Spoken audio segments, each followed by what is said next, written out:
இந்த நேரத்துல வெண்ணிலா மட்டும் இருந்தான்னு வைய, நிச்சயம் என் லைஃப பார்த்து சந்தோஷப்பட்டிருப்பா. இப்போ எங்க இருக்கா என்னன்னு தகவலே தெரியல. ப்ளீஸ் முருகா, அவளை மறுபடியும் கொண்டு வந்து சீக்கிரமா நிறுத்துப்பா. இந்த உதவி நீ செய்வல்ல, உன்னால முடியும்ல.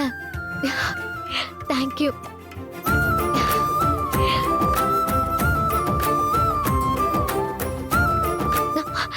ஷோ, பாத்தியா, சொல்ல வந்ததை சொல்லாமலே போறேன். இது பாரு முருகா, இன்னில இருந்து அன்புக்கு நான் தான் சமைக்க போறேன். நான் சமைச்சதை மட்டும்தான் அன்பு சாப்பிடணும். என் கைப்பக்குவத்தால அன்புவ என் பக்கம் கொண்டு வரணும். இப்போதான் ஆரம்பிக்க போறேன். நீ தான் ஆசீர்வாதம் பண்ணணும்.